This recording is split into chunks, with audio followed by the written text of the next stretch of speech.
Estados Unidos activó ayer la Operación Lanza del Sur, un despliegue militar que refuerza la presencia naval estadounidense en el Caribe en pleno aumento de las tensiones con Venezuela. Washington asegura que su objetivo es combatir el narcotráfico, pero el volumen de tropas y armamento instalados en la zona alimenta otras interpretaciones, sumados a un video de Maduro llamando al pueblo norteamericano a pedir por la paz. Y para conversar sobre todo esto de los mensajes que nos llegan desde el Caribe, estamos con el académico de la Universidad de Chile y analista internacional Gilberto Aranda. Bienvenido, ¿cómo estás? ¿Cómo están ustedes? Muy buenos días. Gracias por invitarme a turno. No, muchas gracias a ti. Bueno, son las 8:10 ya casi, queda poquito, 8:08. Y sabemos que lo que está pasando en el Caribe es sumamente complejo. Vemos fotos de los portaaviones USS Gerald Ford, 5.000 marines, 90 aviones de combate, destructores.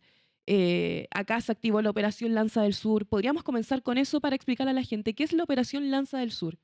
Bueno, nos han explicado ayer el jefe del Pentágono, el ministro de Guerra, si es ahora, ¿no? No de defensa, sino que de guerra, de Estados Unidos nos ha explicado que se trata de una operación que compromete al Comando Sur de Estados Unidos, que tiene asiento en Florida y que está a cargo de las operaciones en el Caribe. Y particularmente esas naves que están en el Caribe en la defensa, en lo que es el ataque a cualquier embarcación del cual se sospeche lleva alguna carga ilícita respecto a estupefacientes u otro tipo de droga.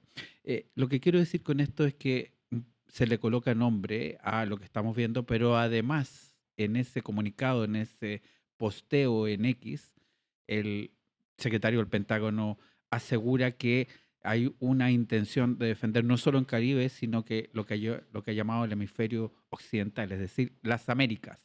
Con lo cual podríamos decir que está la promesa de ampliarse más allá del Caribe a todo lo que es incluso América Latina.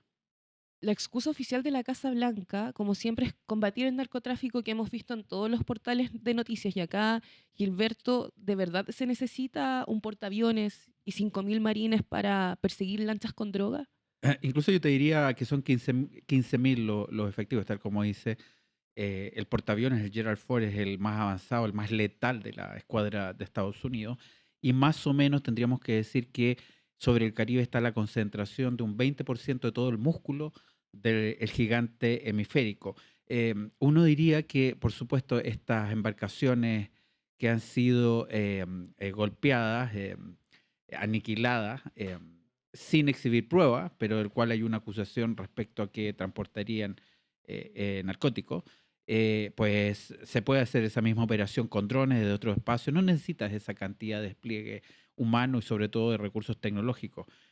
Por lo tanto, uno podría sospechar, o más que sospechar, que también hay otros objetivos, como son el amedrentamiento, la presión militar, la guerra psicológica sobre el régimen de Nicolás Maduro, la dictadura de Nicolás Maduro, para allanarse a un cambio, a salir de la escena. Sin embargo, el precedente es bien, yo diría, es bien complejo lo que puede llegar a involucrar en otros casos y por supuesto que tenemos que tener presente que aun cuando yo pienso que esa es una ruta, la del Caribe, la que pasa por Venezuela del narcotráfico, no es la más importante ni es la que va a Estados Unidos. Sin duda que me parece en ese sentido mucho más voluminosa la que ocurre en el Pacífico Oriental desde, por ejemplo, las costas de Colombia. Gilberto, tú escribiste esta semana una columna en el Mostrador que se llama I Took Venezuela y es en relación a lo que pasó en 1903, el 3 de noviembre particularmente, donde el gobierno de Estados Unidos movilizó, por decirlo así, algo parecido a lo que está haciendo ahora, Ujú. buques militares en el levantamiento del Istmo de Panamá, donde Colombia no intervino y finalmente eso permitió que Estados Unidos controlara el canal de Panamá en esa línea. Y Theodore Roosevelt, que era el actual presidente, dijo, I took Panama. Tú planteas en la columna que Donald Trump en actual momento, en una operación más o menos parecida en términos de armamento y recursos militares, podría también llegar a decir, I took Venezuela. Bueno, gracias por la referencia a la columna. Decirte que a mí lo que me recuerda es que en aquella ocasión, hace 122 años atrás, eh, eh, lo que era el departamento de Panamá se transformó en la República de Panamá. Panamá era parte de Colombia.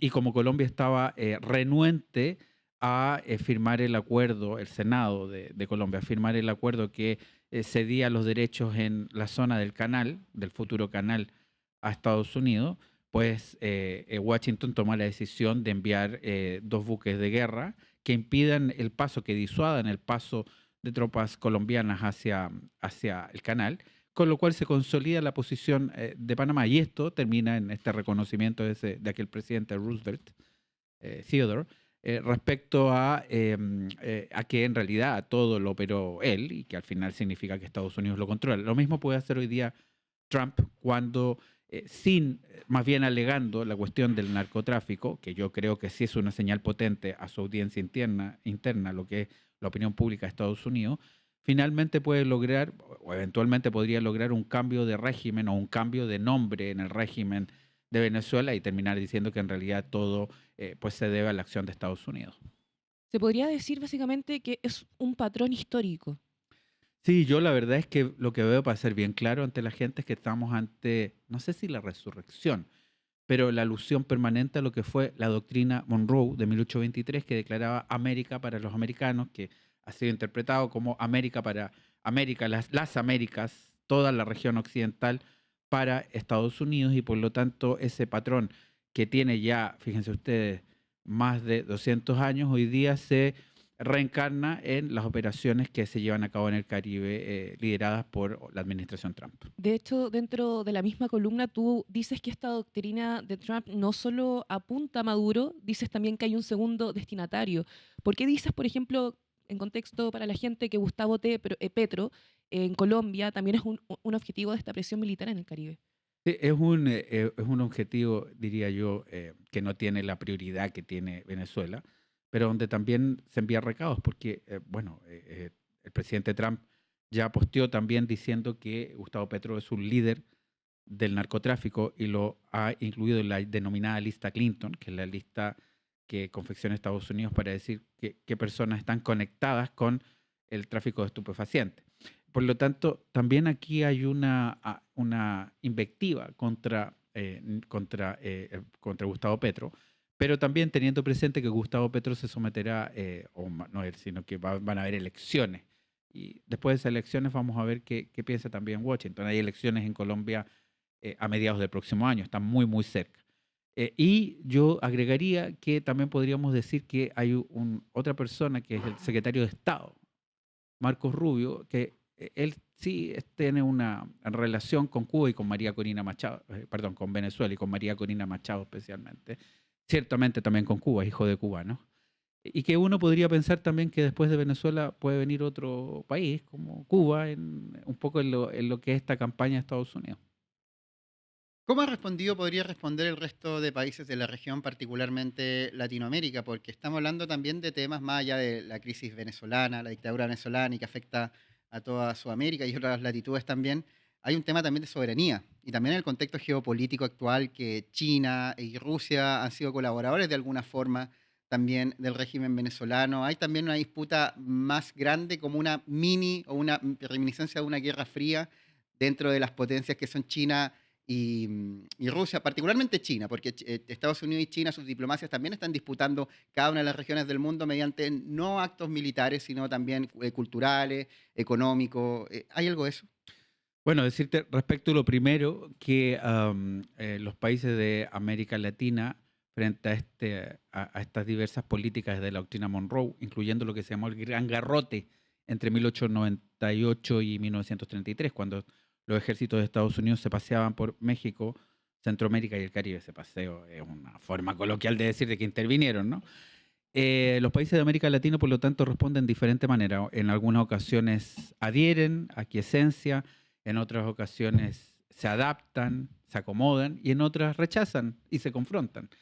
La confrontación en general ha resultado cara, pero hay otros países que están ahí al medio. En la actualidad, para llevarlo al día de hoy, hay países como El Salvador, como Ecuador y como Argentina que se han declarado aliados de Estados Unidos y están apoyando estas acciones.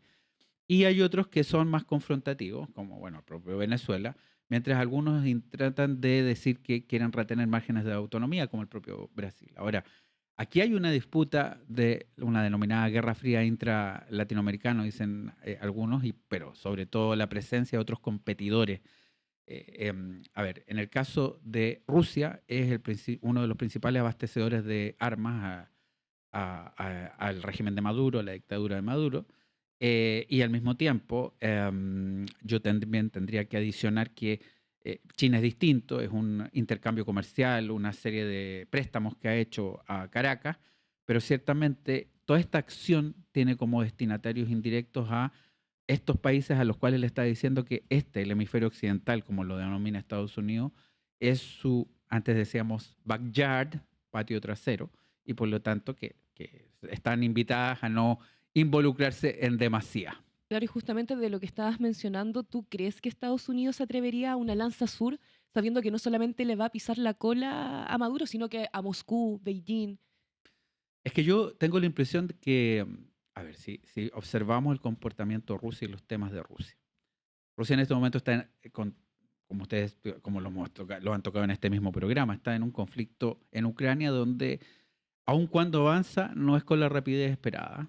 Esto es importante decirlo. Avanza, no con la rapidez esperada. Y al mismo tiempo, hace unos meses cayó uno de los principales aliados en Medio Oriente de Rusia, que es Siria, Bashar al-Assad, y que es mucho más importante para Rusia que Venezuela. Y igual cayó, finalmente se le dejó caer. Por lo tanto, yo diría que Rusia se puede implicar de alguna manera, pero no como para llegar a una confrontación directa con Estados Unidos. Respecto de China, tiene otro tipo de política más dialoguista y no lo veo tampoco con el ánimo. Van a rechazar, por supuesto, las acciones unilaterales de Estados Unidos, pero tampoco pienso que le van a plantar cara en sentido bélico.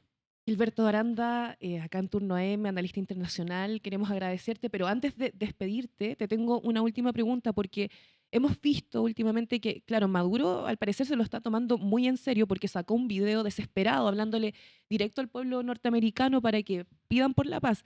Y acá mucha gente se pregunta, ¿qué tan realista es la posibilidad de un operativo tipo película, por ejemplo, una operación Jerónimo, para capturar a Maduro? A ver, una invasión a gran escala para tomarse Venezuela yo lo veo poco probable con los 15.000 efectivos, pero con toda la tecnología en cambio que hay, pueden haber ataques sobre instalaciones militares y estratégicas de Venezuela y sí, con las fuerzas especiales Delta y SEALs, intentar, por ejemplo, la infiltración y captura de Maduro. Esa creo que es una de las opciones, pero ciertamente hay otras. Yo creo que esas están sobre la mesa y más bien lo que Estados Unidos espera es tener un argumento jurídico potente que desplegar para que de alguna manera su legislación interna, no me estoy refiriendo al derecho internacional, lo cubra. Perdón, Nicolás Maduro, en ese video que estamos viendo en pantalla, que lo tomó CNN en español, decía, no más guerras eternas, yes, peace. Y le habla un poco, le habla a Estados Unidos, le habla al pueblo norteamericano. De hecho, alguna vez le habló a Marco Rubio directamente que detenga el baño de sangre que podría hacer Donald Trump. Nicolás Maduro igual está desplegando tropas, está desplegando 200.000. 200.000 efectivos militares, se está preparando también de alguna forma o está alerta ante el asunto. Yo te quiero preguntar, en tu calidad de experto internacional, de académico, ¿cómo ves la situación de Nicolás Maduro y del régimen del PSV, del chavismo, del actual gobierno venezolano? Ha mostrado capacidad de sobrevivencia a través del tiempo y aquí está haciendo un despliegue para lo mismo, ¿no? Quiere sobrevivir porque probablemente si en algún momento se ve demasiado cercado, va a pedir algunas condiciones. Por el momento no vemos fisuras, no vemos grietas, pero claro, vamos a ver qué está pasando por dentro. Al fondo, toda esta presión militar de Estados Unidos para convencer a algunos generales que de alguna manera presionen a Maduro para que se allene a una salida. Una transición que todavía no hemos hablado del día después, y eso lo hace complejo, porque puede desestabilizar la zona, no solamente a Venezuela. Una transición que puede significar que salga Maduro y entre alguien del círculo no muy lejano a él mismo. Así que yo creo que más bien tenemos interrogantes y hoy lo que parece claro es que Estados Unidos está determinado a intervenir de alguna manera en Venezuela. Gilberto Aranda, analista internacional, muchas gracias por estar acá con nosotros en esta conversación sobre la total por posible invasión de Estados Unidos a Venezuela. Te queríamos agradecer en esta mañana en Turno AM. Muy amable, muchas gracias y buenos días.